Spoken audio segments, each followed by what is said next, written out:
I don't know really why they came here. And then they shut the whole city down. So it's like they just came here to meet in a space. They could have met in Washington. The stories that are out there, of course, are things about how, Pittsburgh is such a great city. It has not suffered the same economic, downfalls that other cities and the rest of the country has had, for that matter, and how, look at what happened with the steel industry in the 70s and how they've, been able to reinvent themselves. Mm-hmm.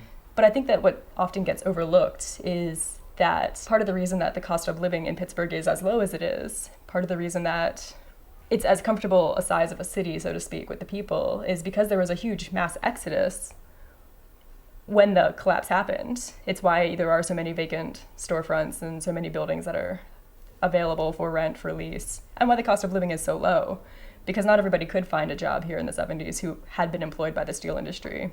Years ago, when the mills were running, this was known as the Steel City, and it was known as a Smoky City. And unfortunately, people that don't come here have that in their mind, what Pittsburgh used to be like. And as you know now, it's not like that anymore. Now, possibly, because of the G-20 summit, maybe industry and companies move to the city of Pittsburgh or decide to work with companies that are here in the city of Pittsburgh.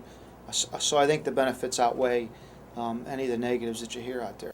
No one came in and helped the steel workers that went away. I mean, at the margin, we certainly tried to retrain them.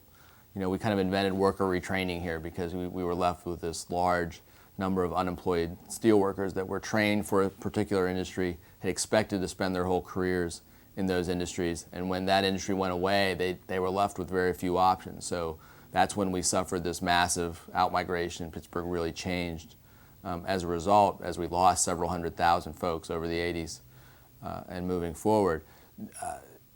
More could have been done. We certainly didn't help all the communities here that were, as those people left, we certainly still have to this day a lot of very distressed communities. And that's when I say there's no policy really came in and took care of those communities in ways that might have happened elsewhere. I mean, so people were forced to move. People were forced to move far away. And those who didn't move away probably were left unemployed for an extended period of time without any significant social safety net. Bluefield is a very quiet neighborhood. I don't know if you know anything about Pittsburgh, but we have 77 neighborhoods here. Bluefield is one of the very oldest and one of the nicest. Very quiet, nothing very much goes on.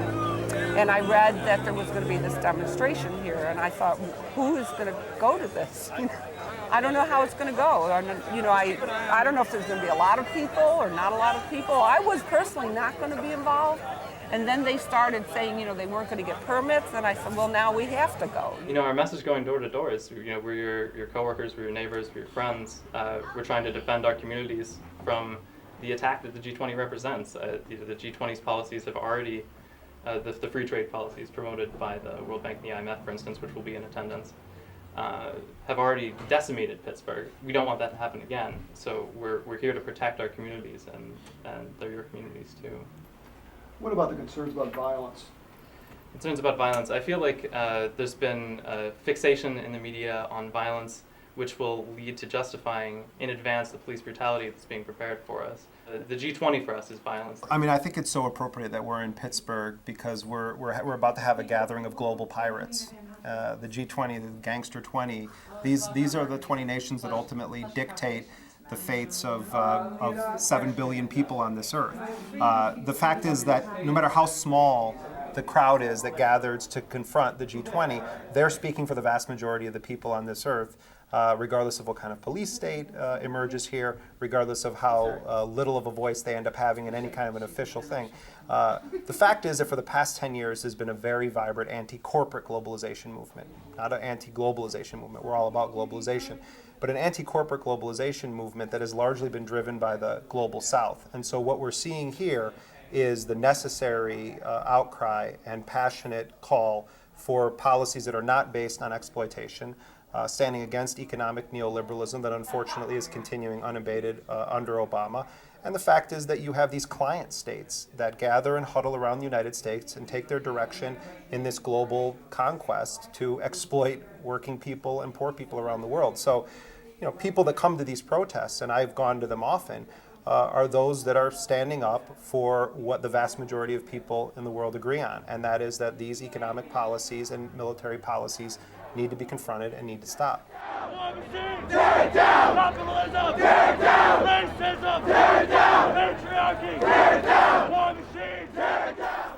Entonces, esta es una realidad que estamos viviendo y que, bueno, en estos eventos hemos estado expresando nuestro deseo y nuestra exigencia que las cosas deben cambiar y que los gobiernos que se reúnen en Pittsburgh tienen que reconsiderar esta política neoliberal que se viene aplicando y tiene que invertirse en seguridad, en educación, en empleos en los distintos países. The G20 is meeting here, and it seems like their big focus is on climate change and on the economic crisis. Those are like the two things that they're saying is why they need to come to Pittsburgh to have this meeting. And I think the thing that really strikes me about this whole idea is like the people who are coming to meet here to talk about how to fix those things literally are the people who engineered those problems. Democracy is necessary now, actual radical democracy. We actually have to start listening to unexpected voices. I'm looking around at the people who are protesting, and I think if we let them all loose on Pittsburgh to do their will for as long as they wanted, they couldn't do $10,000 worth of damage to the city. So it seems like a pretty obnoxious expenditure, and it's really more a show of police power to me than it is an actual attempt to control illegal activity. You know, the police force they have here is worthy of an Al-Qaeda raid, and, you know, fortunately, Al-Qaeda has not taken up the invitation to be here. But it's almost inexplicable when you think that they're training this on mostly a bunch of peaceful demonstrators. Costs will be roughly $20 million. And right now, I think they're all estimates on what the costs are going to be. We have a commitment of over $17 million from the state, and that money's in hand. We introduced ordinances and passed them and accepted the money from the state. If there is a gap, once it's over with, I mean, that's something we're going to have to deal with financially. Our neighborhoods are making a sacrifice because of the attention to downtown. And I've received calls here every day that our neighborhoods aren't being taken care of or looked after like they used to, because all of our resources are thrown into the downtown Oakland, Southside area in preparation of the G20 summit. Those of us who want to be breathing in 50 years have a slightly different agenda than next quarter's profit. I don't think that Pittsburgh needs the kind of investment that the G20 would attract. I think that we rose from the ashes quite a few decades ago, actually, and are moving on a very sustainable and interesting path. There are wonderful groups in Pittsburgh that are working on sustainable Pittsburgh. We have a terrific collection of CSAs and people who are supporting local agriculture. We have locavore restaurants. We have a global focus in terms of support for some of the poorest people in the world. We have a very active Haitian Solidarity Committee and people working on peace around the world. So I think that there are more democratic and better ways to tackle these problems than from a purely financial angle. How can we wring the last nickel out of the coming quarter?